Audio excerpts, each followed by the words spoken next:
الحمد لله نحمده ونستعينه ونستغفره ونؤمن به ونتوكل ونعوذ بالله من شرور أنفسنا ومن سيئات أعمالنا من يهده الله فلا مضل له ومن يضلله فلا هادي له ونشهد أن لا إله إلا الله وحده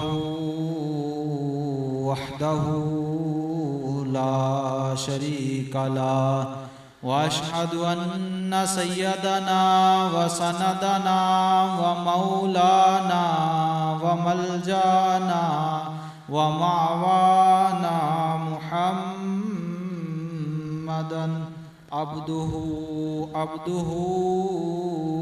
ورسوله صلی اللہ تعالی علی رسوله خیر خلقه نور عرشه وزینت فرشه وعلى آله واصحابه اجمعین قال اللہ تبارک وتعالی فی کلام المجید والفرقان الحمید قل ان کنتم تحبون اللہ فاتبعونی یحببکم اللہ صدق اللہ العظیم وصدق رسولہ النبی الکریم الامین ونحن على ذلك لمن الشاہدین والشاکرین والحمد للہ رب العالمین مولایا صلی وسلم دائما ابدا على حبیبک خیر خلق کلہم هو الحبیب الذی ترجى شفاعته لكل حول من الاحوال مقتحم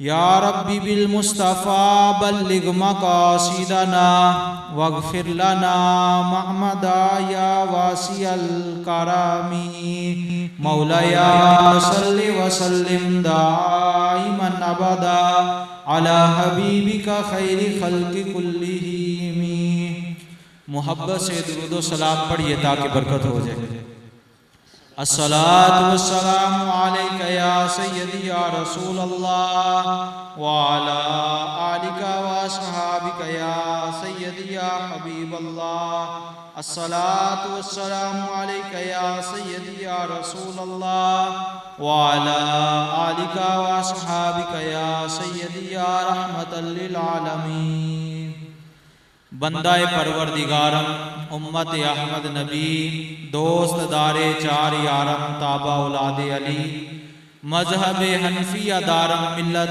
حضرت خلیل خاک پائے غوث اعظم زیر سایہ ہر ولی صدیق عکس حسن کمال محمد است فاروق ذل جاہ و جلال محمد است عثمان ضیائے شمع جمال محمد است حیدر بہار باغ خصال محمد است جس سہانی گڑی چمکا طیبہ کا چاند اس دل افروز ساتھ پہ لاکھوں سلام کی محمد سے وفا تو نے تو ہم تیرے ہیں یہ جہاں چیز ہے کیا لوح و قلم تیرے ہیں خیمہ افلاک کا ایستادہ اسی نام سے ہے نبض ہستی تپش امادہ اسی نام سے ہے زمین و زمان تمہارے لیے مکین و مکان تمہارے لیے بدن میں ہے جان تمہارے لیے دہن میں زبان تمہارے لیے ہم آئے یہاں تمہارے لیے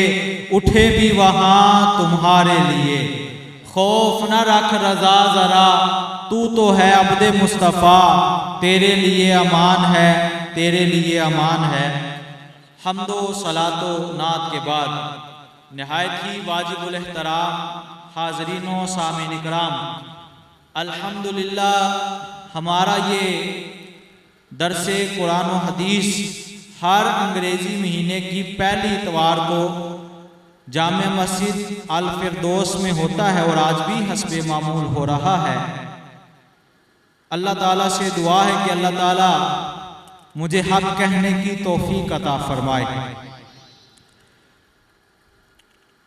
قرآن مجید فرقان حمید سے جو کلمات طیبات میں نے پڑھنے کا شرف حاصل کیا اس میں اللہ تعالیٰ نے ارشاد فرمایا کل یعنی محبوب فرما دیجئے کلام میرا ہو، زبان آپ کی ہو، آپ میرا کلام بندوں تک پہنچا دے۔ کل فرما دیجئے محبوب ان کنتم تحبون اللہ، اگر تم اللہ سے محبت رکھتے ہو، رب سے محبت کرتے ہو، رب کی محبت کے خواہش مند ہو، متمنی ہو، تو پھر محبوب ان سے کہہ دیجئے فاتبعونی، تو یہ پھر تیری اتباع کر لیں۔ بدلے میں کیا ہوگا؟ یحببکم اللہ، اللہ ان کو اپنا محبوب بنا لے گا۔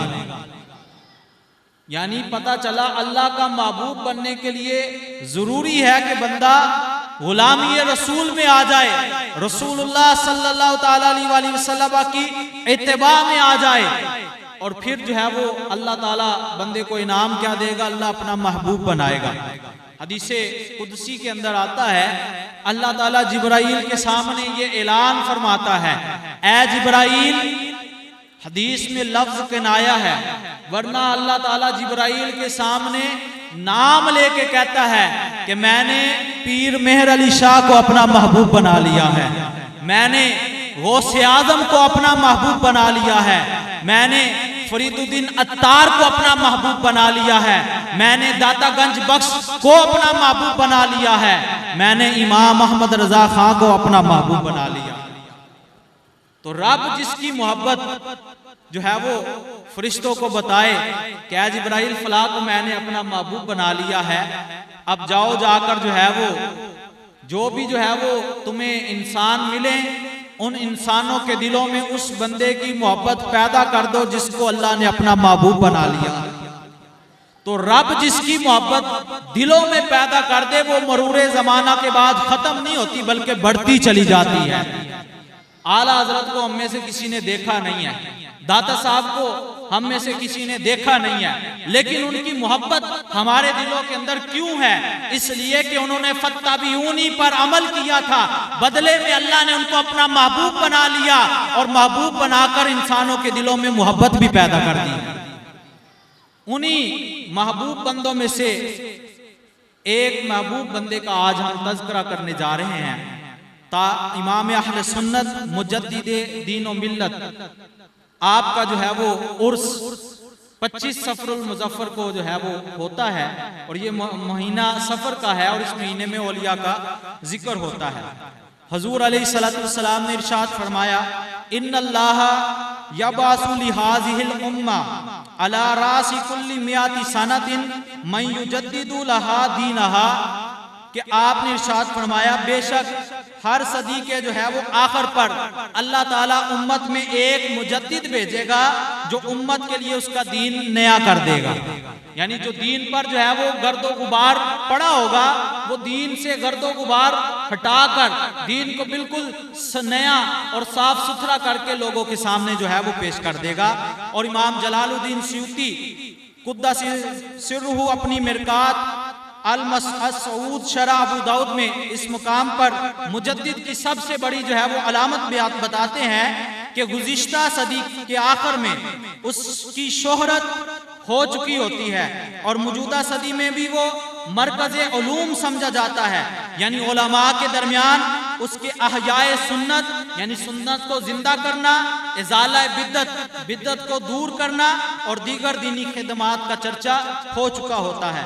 لہذا اس لحاظ سے جو ہے وہ علماء عرب و عجم کے فیصلے کے مطابق 14ویں صدی کے جو ہجری کے مجدد برحق ہیں ان کا نام امام احمد رضا خان بریلوی محدث ہے، محدث بریلوی۔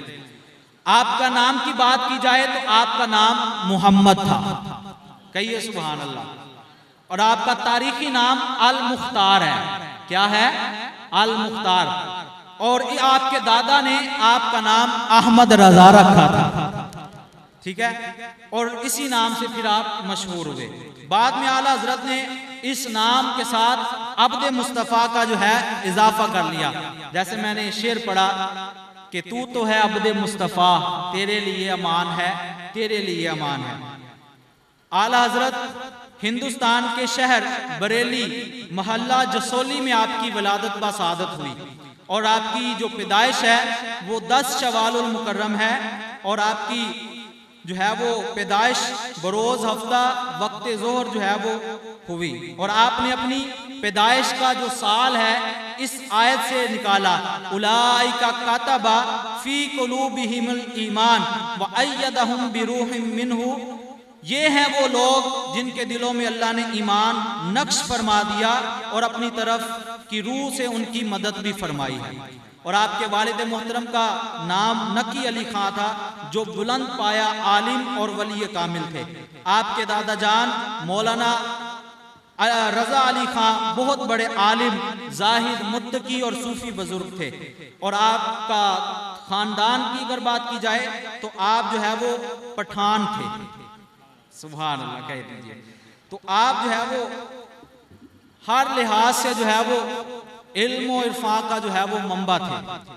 اعلیٰ حضرت نے 4 سال کی عمر میں ناظرہ قرآن پڑھ لیا، 6 سال کی ننھی عمر میں آپ نے ایک بہت بڑے مجمع میں میلاد مصطفیٰ کے موضوع پر 2 گھنٹے تقریر فرمائی، اور 13 سال 10 مہینے 4 دن کی چھوٹی عمر میں آپ نے جو ہے وہ تمام علوم متداولہ سے جو ہے وہ فراغت حاصل کر لی، اور آپ کو جو ہے وہ سند جو ہے وہ آپ کو آپ کے والد نے جو ہے عطا فرمائی۔ آپ نے جو ہے وہ اکثر علوم اپنے والد مولانا جو ہے وہ نقی علی خان سے جو ہے وہ سیکھے۔ اعلیٰ حضرت عظیم البرکت علیہ رحمہ علم و فن کے اعتبار سے جو ہے وہ واقعی امام تھے۔ تقریباً 50 علوم ایسے ہیں جن پر جو ہے وہ اعلیٰ حضرت کو جو ہے وہ دسترس تھی، اور جو ہے ان میں سے ایسے علوم ہیں جن کے آپ خود جو ہے موجد ہیں، آپ نے خود جو ہے ان علوم کو جو ہے وہ جاری فرمایا، اور آپ نے جو ہے وہ حفظ بھی جو ہے 1 مہینے کے اندر کیا، یعنی ایسا حافظہ اللہ نے آپ کو عطا فرمایا تھا کہ آپ مغرب اور عشاء کے درمیان قرآن کی جو ہے وہ تلاوت کرتے، اس کو یاد کرتے، اور نماز عشاء کی نماز پڑھنے کے بعد تراویح کے اندر پورا جو سپارہ سنا دیا کرتے تھے۔ اعلیٰ حضرت عظیم البرکت علیہ رحمہ کو جاگتے ہوئے رسول اللہ صلی اللہ تعالیٰ علیہ وسلم کا جو ہے وہ دیدار ہوا۔ مدینہ شریف میں جو ہے روزہ رسول پر آپ جو ہے وہ حاضر تھے، اور جو ہے آقا علیہ السلام نے آپ کو جو ہے وہ جاگتی ہوئی آنکھوں سے جو ہے اپنا دیدار عطا فرمایا۔ نعت گوئی میں اگر دیکھا جائے اعلیٰ حضرت کو تو اعلیٰ حضرت جیسا کوئی شاعر کوئی نہیں ہے۔ ترجمے میں اگر دیکھا جائے تو اعلیٰ حضرت جیسا ترجمہ کسی نے نہیں لکھا، یعنی ہر اعتبار سے آپ جو ہے عظیم تھے۔ آپ جو ہے وہ مارکیٹ کے اندر جتنے تراجم ہیں ان کو اگر آپ اٹھا کر دیکھیں تو جو ہے وہ آپ کو کوئی ترجمہ صحیح نہیں نظر آئے گا۔ اگر آپ تقابل کریں اعلیٰ حضرت عظیم البرکت علیہ رحمہ کے ترجمہ قرآن کنز الایمان کے نام سے جو ہے، آپ جو ہے وہ قرآن مجید اٹھا کر دیکھ لیجئے گا بعد میں کہ لوگوں نے بسم اللہ الرحمن الرحیم کا جو ترجمہ کیا وہ یہ ہے، شروع کرتا ہوں ساتھ نام اللہ کے جو بہت مہربان نہایت رحم کرنے والا ہے۔ اب آپ نے یہ ترجمہ تو سن لیا، ظاہر میں یہ اللہ تعالیٰ کے نام سے شروع نہیں ہوا، بلکہ شروع کرتا ہوں میں ساتھ نام اللہ کے، یعنی 6ٹھی جگہ پر جا کر جو ہے 7ویں جگہ پر جا کر اللہ تعالیٰ کا نام آیا۔ 6 غلطیاں اس ترجمے کے اندر جو ہے ہوئی، اور قانون یہ ہے عربی کا کہ جب عربی زبان کا ترجمہ اردو میں کیا جاتا ہے تو مضاف الیہ اور مضاف کو جب ملایا جاتا ہے تو ترجمہ مضاف کا پہلے مضاف الیہ کا پہلے ہوتا ہے اور مضاف کا بعد میں ہوتا ہے۔ جیسے بکلمی زید، زید کا قلم، باسمی زید، زید کا نام، تو اسی طرح بسم اللہ تو ترجمہ کیا ہوگا؟ اللہ کے نام سے، اللہ کے نام سے۔ اور اس میں ایک 7ویں غلطی یہ بھی ہے، شروع کرتا ہوں، اگر کوئی عورت شروع کرے تو وہ اس میں آتی نہیں، کیونکہ شروع کرتا ہوں وہ ترجمہ پڑھے گی تو جو ہے وہ کہے لگ سے کرے گی شروع کرتی ہوں، تو یہ یعنی 7 غلطیاں بسم اللہ کے اندر جو ہے انہوں نے ترجمہ کرتے ہوئے جو ہے لکھی ہوئی ہیں۔ اور جو ہے 8ویں غلطی انہوں نے کیا کی ہے وہ یہ ہے کہ نہایت رحم والا ہے، جملہ خبریہ بنایا ہے، اور خبر کے اندر سچ اور جھوٹ دونوں ہوتے ہیں۔ جیسے زید قائم، زید کھڑا ہے، اگر زید کھڑا ہے تو واقعی یہ جملہ درست ہے، اور اگر بیٹھا ہے تو یہ جملہ غلط ہے۔ اعلیٰ حضرت نے جو ترجمہ بسم اللہ الرحمن الرحیم کا کیا وہ یہ ہے: اللہ کے نام سے شروع جو نہایت مہربان رحم والا ہے، یعنی ہے نہیں ہے، والا، ٹھیک ہے، یہاں تک ترجمہ ہے۔ اب اس ترجمے کو لفظی اور معنوی لحاظ سے دیکھا جائے، ہر اعتبار سے یہ اللہ تعالیٰ کے نام سے شروع ہو رہا ہے، یعنی مرد عورت دونوں کے لیے یہ درست ہے، اور جملہ لفظاً خبریہ ہے اور معناً انشائیہ بنایا ہے، یعنی بسم اللہ پڑھنے والا شخص اللہ تعالیٰ رحمان اور رحیم کے نام سے برکت حاصل کرتا ہے۔ اور اگر جو ہے وہ آگے قرآن کی آیات بینات کو طرف دیکھا جائے تو آپ سنیے گا ذرا: وَلَمَّا يَعْلَمِ اللَّهُ الَّذِينَ جَاهَدُوا مِنْكُمْ، حالانکہ ہنوز اللہ تعالیٰ نے ان لوگوں کو تو دیکھا ہی نہیں جنہوں نے تم میں سے جہاد کیا ہو۔ یہ جو ہے اشرف علی تھانوی کا جو ہے وہ ترجمہ ہے، فیصلہ آپ نے خود کرنا ہے۔ دوسرا محمود الحسن دیوبندی کا ہے جو ہے وہ ترجمہ ہے، انہوں نے کیا کیا اسی آیت کا: ابھی تک معلوم نہیں کیا اللہ نے جو لڑنے والے ہیں تم میں سے۔ اب بتائیے کیا اللہ تعالیٰ کسی کو بھولا ہوا ہے؟ بولیے ذرا یار، یا اللہ تعالیٰ کو کسی چیز کا نہیں پتا، کسی انسان کا نہیں پتا، ایسا ہو سکتا ہے؟ تو انہوں نے جو ہے یہ ترجمے دیکھیں کیسے جو ہے وہ کر دیے۔ اب اعلیٰ حضرت عظیم البرکت علیہ الرحمہ کا ترجمہ سنیے اور اپنے ایمان کو جلا پائیے۔ اور ابھی اللہ نے تمہارے غازیوں کا امتحان نہیں لیا، ابھی اللہ نے تمہارے غازیوں کا امتحان نہیں لیا۔ دوسری آیت آپ سنیے: وَلَيَعْلَمَنَّ اللَّهُ الَّذِينَ آمَنُوا وَلَيَعْلَمَنَّ الْمُنَافِقِينَ، اور اللہ تعالیٰ ایمان لانے والوں کو معلوم کر کے رہے گا اور منافقوں کو بھی معلوم کر کے رہے گا۔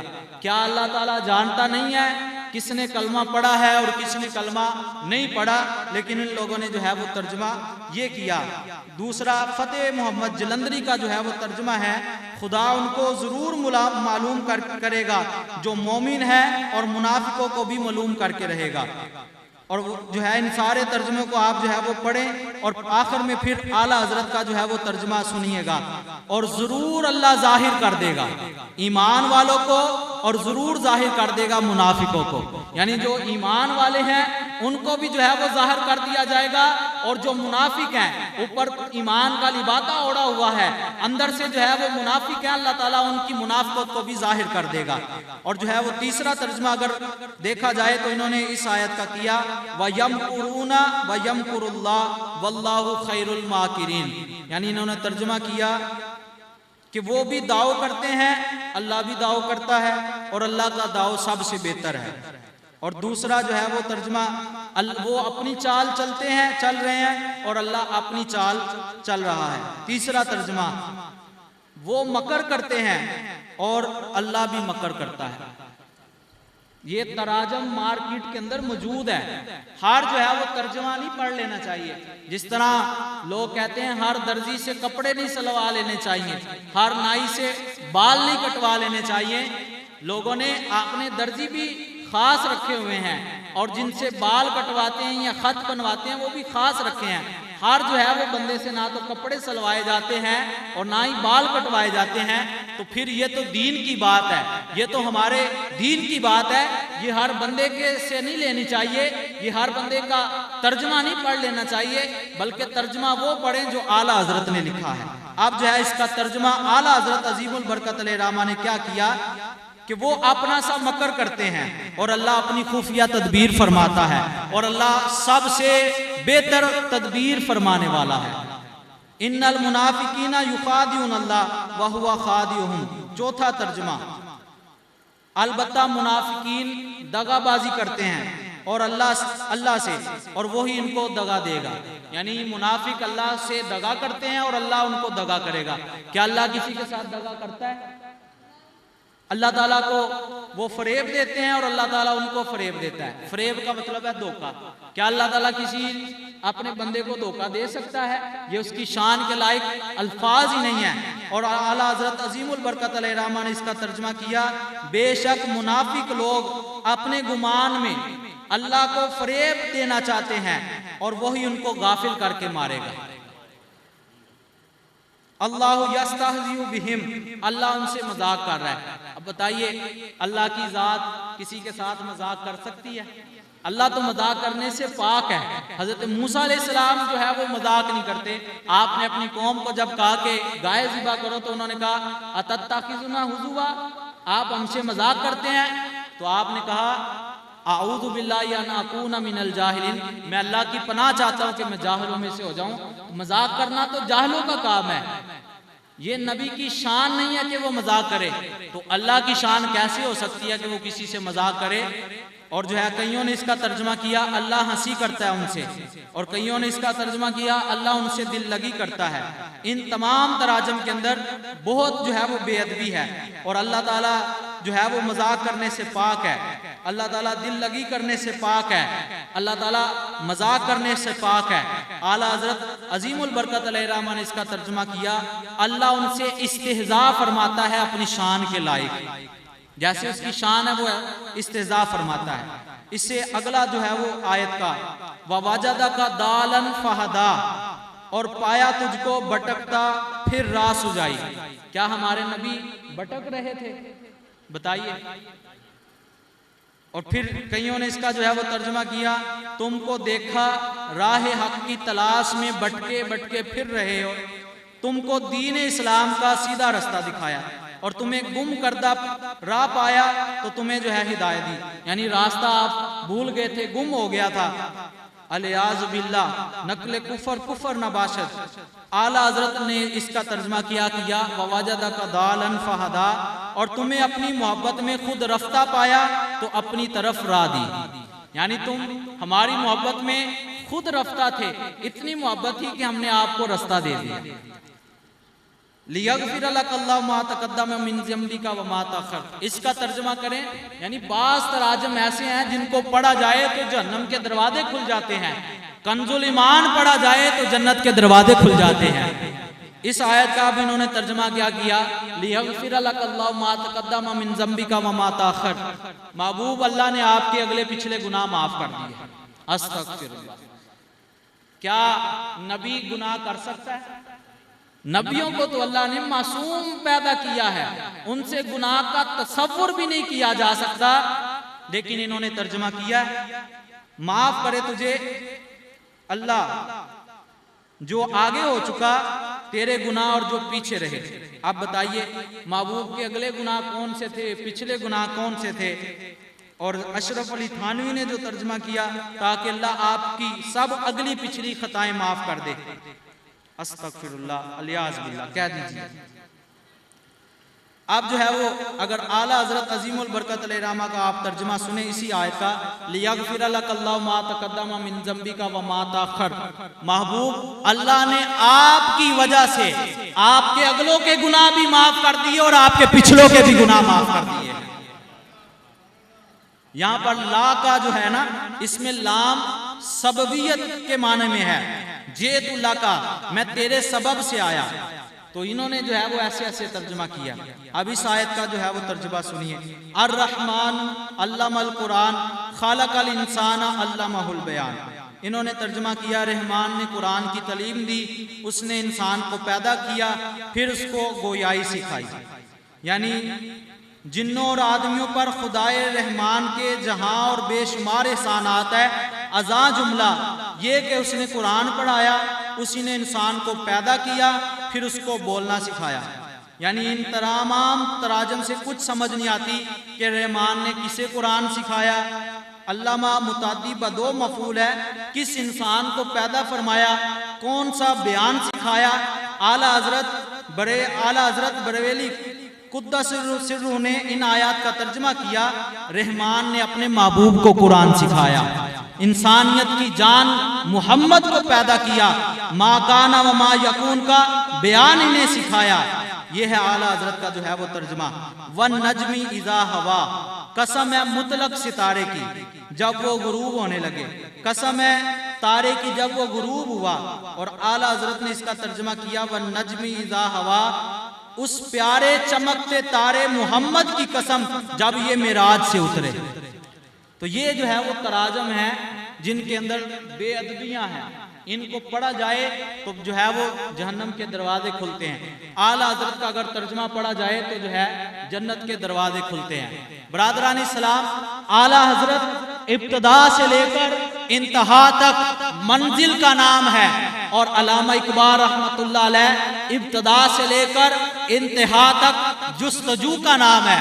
ذرا آپ سنیے گا، ایک جگہ پر علامہ اقبال رحمۃ اللہ علیہ فرماتے ہیں کہ محمد سے وفا تو نے تو ہم تیرے ہیں، یہ جہاں چیز ہے کیا لوح و قلم تیرے ہیں. اور اگر اعلیٰ حضرت کو جو ہے وہ دیکھا جائے تو آپ فرماتے ہیں جان ہے عشق مصطفیٰ روز فضو کرے خدا، جس کو ہو درد کا مزہ وہ ناز دوا اٹھائے کیوں، پھر کے گلی گلی تباہ ٹھوکرے سب کی کھائے کیوں، دل کو عقل جو دے خدا وہ تیری گلی سے جائے کیوں.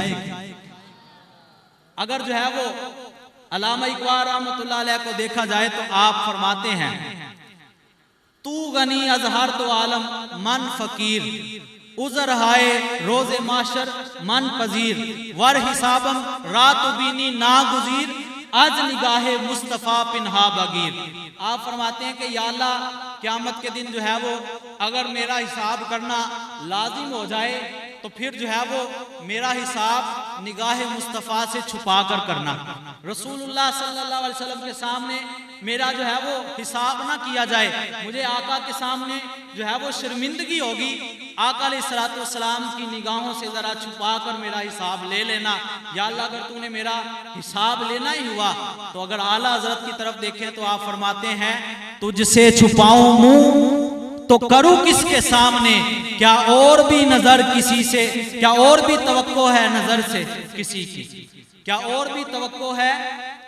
کس طرح حضرت یہ مصرع کروں تیرے نام پہ جاں فدا، نہ بس ایک جاں دو جہاں فدا، دو جہاں سے بھی نہیں جی برا، کروں کیا کروڑوں جہاں نہیں. تو اعلیٰ حضرت عظیم البرکت علیہ رحمہ نے جو ہے وہ نعتیہ کلام کی طرف دیکھا جائے تو اس میں بھی آپ نے کمال کر دیا. حضرت میاں شیر محمد شرف پوری رحمۃ اللہ علیہ کو حضرت غوث اعظم رضی اللہ تعالیٰ عنہ کا جو ہے وہ خواب کے اندر دیدار ہوا تو آپ نے پوچھا کہ حضور اس وقت آپ کا نائب کون ہے؟ تو حضور سیدی شیخ عبد القادر جیلانی غوث اعظم رضی اللہ تعالیٰ عنہ فرماتے ہیں اس وقت میرا نائب امام محمد رضا ہے. میاں شیر محمد شرف پوری رحمۃ اللہ علیہ جو ہے وہ شرف پور سے جو ہے وہ سفر کا ارادہ کر کے بریلی شریف جب پہنچتے ہیں تو اعلیٰ حضرت جو ہے وہ کچھ لکھ رہے تھے. تو میاں شیر محمد شرف پوری رحمۃ اللہ علیہ دیکھتے ہیں اور آپ فرماتے ہیں کہ میں نے دیکھا کہ اعلیٰ حضرت کچھ لکھ رہے ہیں لیکن پردے سے پیچھے کوئی لکھوا رہا ہے. اور اب وہ فرماتے ہیں کہ وہ کون لکھوا رہے تھے؟ وہ ہمارے آقا پیارے محمد مصطفیٰ لکھوا رہے تھے. تو اعلیٰ حضرت کا قلم کیسے جو ہے وہ غلطی کر سکتا ہے، کیسے جو ہے وہ خطا کر سکتا ہے جن کو لکھوا ہی آقا خود رہے ہیں. اور اعلیٰ حضرت عظیم البرکت علیہ رحمہ ایک مرتبہ آپ جو ہے وہ سفر حج پر جا رہے تھے تو آپ جس کشتی کے اندر سوار تھے اطلاعات یہ ملی کہ اب جہاز جو ہے وہ ایسے جو ہے وہ ہوا کی لہروں کی زد میں آ ہوا ہے کہ وہ اب بچے گا نہیں، لہذا کلمہ سارے پڑھ لیں. سب لوگ جتنے بھی اس جہاز میں سوار تھے بحری جہاز میں سارے لوگ پریشان تھے اور جو ہے وہ کلمہ طیبہ کا ورد کر رہے تھے.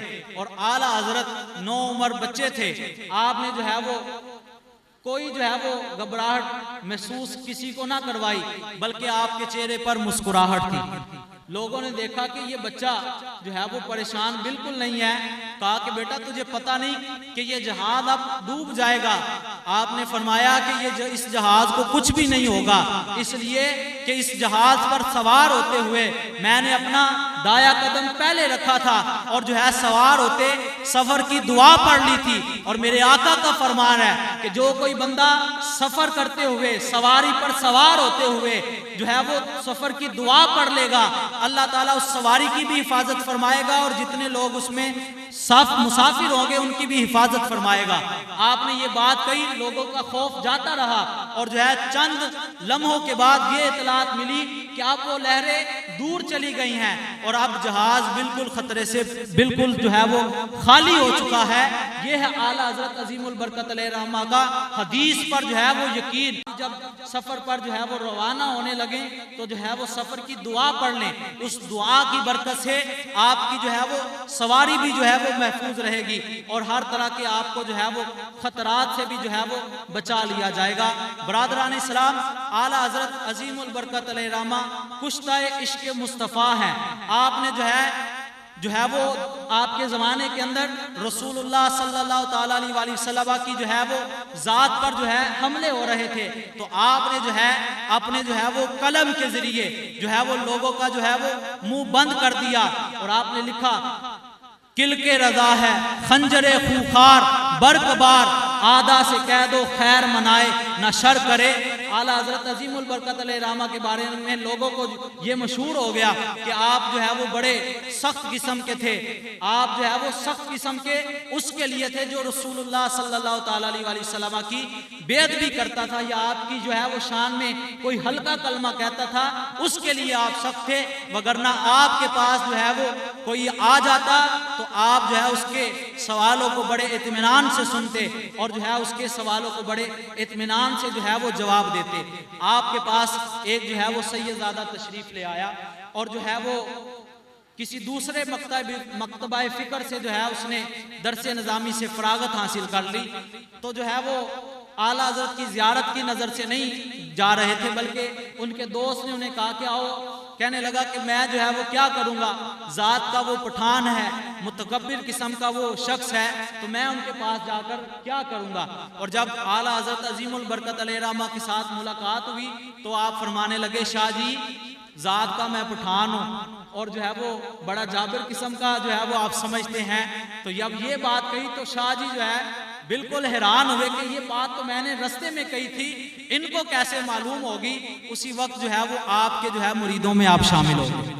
اعلیٰ حضرت عظیم البرکت علیہ رحمہ کے مریدوں میں جو ہے وہ سیدزادے بھی جو ہے وہ شامل تھے اور جگہ ہے سیدزادوں کا ادب اتنا آپ کرتے تھے۔ ایک مرتبہ آپ جو ہے وہ سواری کر رہے تھے پالکی میں اور جو ہے وہ آپ کو جو ہے وہ پتہ چلا کہ آپ کی جو ہے وہ سواری کو اٹھانے والوں میں ایک سیدزادہ بھی موجود ہے۔ آپ نے جو ہے وہ پالکی رکوائی اور رکوا کر کہا کہ تم میں سیدزادہ کون ہے؟ اس لیے کہ مجھ پر اللہ کے جو فیوز و برکات نازل ہو رہے تھے، مجھ پر برس رہے تھے، وہ ساری روحانیت رک گئی ہے۔ اب جو ہے وہ ایک شخص لڑکا جو تھا وہ کہتا ہے حضور میں سیدزادہ ہوں۔ تو آپ نے فرمایا ارے شاہ جی آپ نے یہ پالکی کیوں اٹھائی؟ اب جو ہے امام احمد رضا اتنی دیر تک پالکی میں نہیں بیٹھے گا جب تک آپ پالکی میں نہ سوار ہو جائیں اور احمد رضا خود آپ کی پالکی اپنے کندھوں پر نہ اٹھا لیں۔ یہ جو ہے اعلیٰ حضرت عظیم البرکت علیہ رحمہ نے جو ہے سیدزادوں کا جو ہے وہ ادب کیا۔ کہا کہ اگر کل جو ہے وہ آپ کے نانا جان نے مجھ سے پوچھ لیا کہ میرے جو ہے وہ نواسوں سے آپ نے سواری اٹھائی تو میں کیا جواب دوں گا؟ تو اعلیٰ حضرت عظیم البرکت علیہ رحمہ نے جو ہے سیدزادوں کا بھی ادب کیا، صحابہ کا بھی جو ہے وہ ادب کیا۔ یعنی آپ کے زمانے میں کوئی جو ہے وہ نہ تو شان صحابہ کے جو ہے وہ خلاف جاتا تھا اور نہ ہی جو ہے وہ اہل بیت اطہار کے جو ہے وہ خلاف جاتا تھا۔ ان کو پتا تھا کہ بریلی کے اندر ایک ایسا مرد حق آگاہ ہے کہ اگر اس کو پتا چل گیا تو وہ جو ہے وہ اپنے قلم کے ساتھ ایسا جو ہے وہ کام کرے گا جو ہے وہ جو رہتے زمانے تک لوگوں کے جو ہے وہ کام آئے گا۔ اس لیے لوگ ڈرتے تھے۔ لوگوں نے جو ہے وہ اپنی کتابوں میں لکھا کہ جو ہے وہ ہم نے کام زیادہ کیا اور جو ہے وہ تبلیغ زیادہ کی، مدرسے ہمارے زیادہ تھے، لیکن جب ساتھ دینے کا وقت آیا تو لوگوں نے ساتھ امام محمد رضا کا دے دیا، اس لیے کہ وہاں پر عشق مصطفیٰ کی جو ہے وہ شمع جلی ہوئی تھی۔ اور اعلیٰ حضرت عظیم البرکت علیہ رحمہ نے ساری زندگی جو ہے حضور علیہ السلام کی جو ہے وہ شان بیان کرتے ہوئے، تصنیف کرتے ہوئے اور جو ہے وہ لوگوں کے سوالوں جواب کرتے ہوئے جو ہے ساری زندگی گزاری۔ آپ کو پتہ ہونا چاہیے امام احمد رضا نے جو ہے وہ زیادہ تقریریں نہیں کی، سال کے اندر کوئی 2-3 تقریریں آپ فرمایا کرتے تھے، باقی سارا دن آپ جو ہے وہ رسول اللہ صلی اللہ تعالیٰ علیہ وسلم کی شان اور جو ہے وہ آپ کی جو ہے وہ نعتیہ کلام لکھنے میں جو ہے وہ گزر جاتی تھی۔ جو اللہ تعالیٰ نے جو ہے وہ عزت بریلی والوں کو عطا فرمائی ہے، نعت کہنے میں ایسا جو ہے وہ ملکہ اللہ نے کسی کو نہیں عطا فرمایا۔ تو یہ ہمارے امام ہیں جنہوں نے جو ہے وہ سنیوں کو بتایا ہے کہ جو ہے وہ رسول اللہ صلی اللہ علیہ وسلم سے محبت کیسے کرنی ہے۔ اگر اعلیٰ حضرت عظیم البرکت علیہ الرحمہ نہ ہوتے تو آج جو ہے وہ لوگوں کے اندر جو ہے وہ عظمت صحابہ بھی نہ ہوتی اور جو ہے عظمت اہل بیت بھی لوگوں کے دلوں میں نہ ہوتی۔ لوگوں نے اپنی کتابوں کے اندر جو ہے نہ جانے ایسے ایسے الفاظ لکھے ہیں کہ ان کو زبان پر لانے پر بھی جی نہیں چاہتا، بلکہ کئیوں نے تو یہاں تک لکھ دیا کہ اگر رسول اللہ صلی اللہ علیہ وسلم کا خیال نماز میں آ جائے تو وہ نماز ہی نہیں ہوتی۔ اب بتائیے، ہم تو یہ کہتے ہیں کہ وہ نماز ہی نہیں ہے جس نماز میں رسول اللہ کا خیال نہ ہو۔ اس لیے کہ میرے آقا علیہ السلام نے فرمایا صلو کما رأیتمونی اصلی، نماز اس طرح پڑھو جس طرح تم مجھے پڑھتے ہوئے دیکھتے ہو۔ اب جو ہے وہ نماز کا طریقہ تو آیا ہی رسول اللہ صلی اللہ علیہ وسلم سے ہے۔ نماز کی جو ہے وہ پڑھتے ہوئے اداؤں کو دیکھیں کہ یہ میرے آقا کی ادائیں ہیں۔ اگر آقا علیہ السلام نماز کا طریقہ نہ بتاتے تو قرآن جو ہے وہ سمجھ میں ہی نہ آتا۔ اعلیٰ حضرت عظیم البرکت علیہ الرحمہ نے جو ہے وہ قرآن کو بھی جو ہے وہ لوگوں کو سمجھایا۔ قرآن کا ترجمہ کرتے ہوئے عشق مصطفیٰ دامن میں ہو تو جو ہے وہ پھر ترجمہ ہوتا ہے، ورنہ جو ہے وہ ترجمہ نہیں ہوتا، خالی ڈکشنری سے جو ہے وہ ترجمہ نہیں ہوتا۔ جیسے ایک لفظ ہمارے آقا علیہ السلام کا لقب ہے امی لفظ، ان لوگوں نے جو ہے وہ ترجمہ کیا ان پڑھ۔ اب بتائیے کیا ہمارے نبی ان پڑھ ہیں؟ بتائیے، بولیے یار، ہمارے نبی کوئی ان پڑھ ہے؟ اب یہ لقب تو ہے ہمارے نبی کا، امی لقب ہے، لیکن جو ہے ہمارے علماء نے اس کا ترجمہ یہ کیا کہ امی اسے کہتے ہیں، کیونکہ یہ لفظ اب رسول اللہ صلی اللہ علیہ وسلم کے ساتھ نسبت کر گیا ہے، تو اب اس کا ترجمہ یہ ہوگا جو مخلوق میں سے کسی سے نہ پڑھے بلکہ جسے اللہ نے خود پڑھا کر بھیجا ہو اسے امی کہتے ہیں۔ یہ ہمارے آقا علیہ السلام کا امی لقب ہے، اور جو ہے وہ امی اسے کہتے ہیں جو مخلوق میں سے کسی سے نہ پڑھے۔ جیسے ایک مثال دے دیتا ہوں، حضرت جبرائیل علیہ السلام جب وحی لے کر آئے تو آپ پر کہتے ہیں اقرا، پڑھیے، تو محبوب علیہ السلام کہتے ہیں ما انا بقارن، میں پڑھنے والا نہیں ہوں۔ بعض لوگوں نے اس کا ترجمہ کیا میں پڑھنا نہیں جانتا۔ اب جو ہے وہ ہمارے علماء نے اس کا ترجمہ یہ کیا ما انا بقارن، میں پڑھنے والا نہیں ہوں۔ کیا مطلب؟ کہ جبرائیل کہہ رہے تھے اقرا، پڑھیے، آپ کہتے ہیں ما انا بقارن۔ تیسری مرتبہ جب جبرائیل نے کہا اقرا بسم ربک الذی خلق، پڑھیے اپنے رب کے نام سے، تو محبوب علیہ السلام نے پوری 5 آیتیں پڑھ ڈالی۔ اب بتائیے ایک بندہ پڑھا نہ ہو اور جو ہے پھر وہ 5 آیتیں اکٹھی پڑھ ڈالے تو یہ کیسے ممکن ہے؟ اللہ تعالیٰ نے اپنے محبوب کو جو ہے تمام جو ہے علوم سے جو ہے وہ سجا کر بھیجا تھا۔ محبوب علیہ السلام کے زمانے میں ایک عیسائیوں کے اندر ایک مسئلہ پیش آ گیا تو حضور علیہ السلام کی بارگاہ میں لایا گیا۔ حضور علیہ السلام نے فرمایا اس کا حکم تمہاری کتاب میں کیا ہے؟ اب وہ یہودی جو تھے، عیسائی جو تھے، وہ کتاب کو کھولے اور اس کے اوپر آئے اس حکم کے اوپر ہاتھ رکھ دیں، اس کا پہلا حصہ پڑھیں اور آخری حصہ پڑھیں، اور جو حکم تھا اس کے اوپر ہاتھ رکھا ہوا تھا، اور یہ جو کتاب پڑھی جا رہی تھی وہ کتاب عربی نہیں تھی بلکہ اور زبان کی تھی، اور اللہ نے اپنے محبوب کو جو زبان عطا فرمائی وہ عربی زبان تھی۔ محبوب علیہ السلام نے دیکھا کہ یہ شروع سے پڑھتا ہے آخر سے پڑھتا ہے اور جو حکم اصل ہے اس کو چھوڑ رہا ہے، اس کے اوپر ہاتھ رکھا ہے۔ حضور علیہ السلام نے فرمایا جو تیرے ہاتھ کے نیچے عبارت ہے پہلے وہ پڑھ۔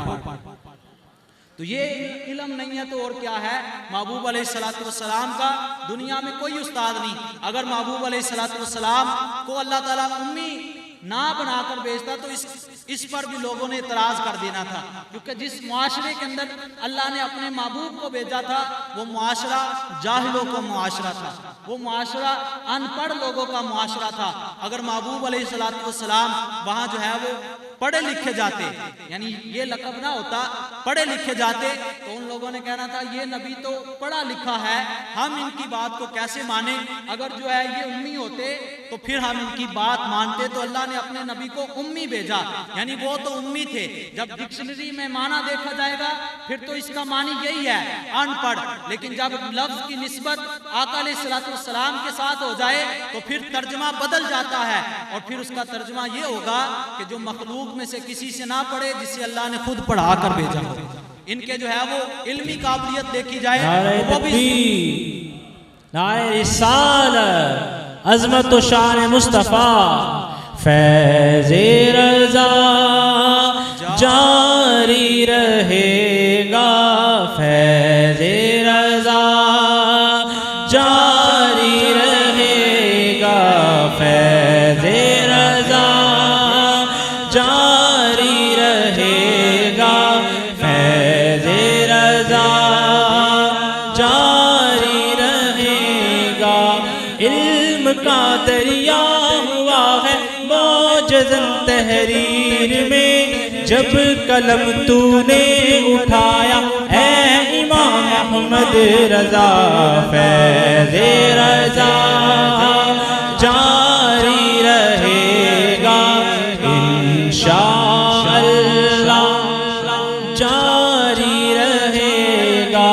اے امام اہل سنت نائب شاہ امم، کیجئے ہم پر بھی سایہ اے امام احمد رضا، فیض رضا جاری رہے گا، فیض رضا جاری رہے گا۔ ایک عبارت ہے ہوا فحل من فحول الجاہلیہ، اس کا ترجمہ ان لوگوں نے یہ کیا کہ وہ فحل عربی کے اندر ایک سانڈ کو کہتے ہیں، یعنی یہ حضرت حسان بن ثابت کی طرف جو ہے وہ نسبت ہو رہی ہے۔ یہ کہتے ہیں، ترجمہ کرتے ہیں ہوا فحل من فحول الجاہلیہ، کہ وہ عرب کے سانڈوں میں سے ایک سانڈ ہے۔ کیا یہ صحابی کے لیے لفظ سانڈ استعمال کرنا کوئی اچھا ہے؟ تو جب اس کا جو ہے وہ ترجمہ کریں گے تو پھر ہم دیکھیں گے کہ جو ہے وہ حسان ابن ثابت کا ذوق کیا تھا، آپ کو جو ہے وہ کس کام کے ساتھ جو ہے وہ نسبت ہے۔ تو آپ چونکہ جو ہے وہ شاعر تھے اور جو ہے وہ شاعر جو ہے وہ نرم مزاج ہوتے ہیں، تو میرے شیخ کریم نے اس کا ترجمہ کیا ہوا فحل من فحول الجاہلیہ، کہ وہ عرب کے شعراء میں سے ایک چوٹی کے شاعر تھے۔ تو یعنی ہر جگہ پر ترجمہ ڈکشنری سے دیکھ کر نہیں ہوتا، بلکہ جو ہے کئی جگہ پر عشق مصطفیٰ کے اندر غوطہ لگا کر پھر جو ہے وہ ترجمہ کیا جاتا ہے، اور پھر جو ہے وہ ترجمہ ہوتا ہے۔ اعلیٰ حضرت عظیم البرکت علیہ الرحمہ ایک جگہ پر لکھتے ہیں کہ ان کے طفیل رب نے حج بھی کرا دیا، یعنی جانا تو میں نے مدینہ طیبہ تھا آقا علیہ السلام کے روزے پر، لیکن آقا علیہ السلام کے طفیل اللہ نے حج بھی کرا دیا۔ اصل مراد حاضری اس پاک در کی تھی، حقیقت میں تو رسول اللہ صلی اللہ علیہ وسلم کے روزہ اطہر پر جو ہے وہ جانا تھا، لیکن آقا کی برکت سے آقا علیہ السلام کے صدقے اللہ نے حج بھی کرا دیا۔ اور اعلیٰ حضرت عظیم البرکت علیہ الرحمہ جب خانہ کعبہ گئے تو آپ نے جو ہے وہ دیکھا کہ خانہ کعبہ کا جو مزاب ہے، پرنالا جو ہے، یہ جھکا ہوا ہے گنبد خضرا کی طرف، گنبد خضرا کی طرف جھکا ہوا ہے۔ اعلیٰ حضرت عظیم البرکت علیہ الرحمہ نے جو ہے وہ یہ سارا منظر دیکھا۔ آپ کا ایک ایک شعر قرآن و سنت کی جو ہے وہ وضاحت فرماتا ہے۔ آپ فرماتے ہیں میری آنکھوں سے میرے پیارے کا روزہ دیکھو، یعنی آنکھیں تو رب نے دی ہیں، لیکن ان آنکھوں سے جو ہے روزہ مصطفیٰ کریم صلی اللہ علیہ وسلم کا دیکھو، اور کالک جبی کی سجدہ در سے چھڑاؤ گے مجھ کو بھی لے چلو، یہ تمنا حجر کی ہے کہ خانہ کعبہ کے اندر جو حجر اسود ہے وہ بھی چاہتا ہے کہ جو ہے لوگ آتے ہیں مجھے چومتے ہیں اور چوم کر اپنے گناہ مجھے دے جاتے ہیں۔ او مدینہ طیبہ جانے والو، تم تو جا رہے ہو مدینہ طیبہ، ذرا مجھے بھی لے چلو، تمہارے گناہ تو میں نے لے لیے، اب یہ میرے گناہ جو تمہاری وجہ سے مجھ پر آن پڑے ہیں، یہ اگر کہیں سے مٹیں گے تو وہ در مصطفیٰ سے مٹیں گے۔ حضور علیہ السلام کے روزہ اطہر پر جو ہے اعلیٰ حضرت حاضر ہوئے تو اعلیٰ حضرت آقا علیہ الصلوۃ والسلام کے روزہ اطہر کو دیکھ کر فرماتے ہیں پیش نظر وہ نو بہار، سجدے کو ہے دل بے قرار، روکیے روکیے یہی تو امتحان ہے۔ آپ نے جو ہے توحید بھی جو ہے وہ ڈنکے کی چوٹ پر جو ہے وہ بیان کی، اور جب آقا علیہ الصلوۃ والسلام کی جو ہے وہ شان بیان کرنے کی باری آئی تو آپ نے بھی جو ہے وہ شان مصطفیٰ بیان کرنے میں بھی حق ادا کر دیا۔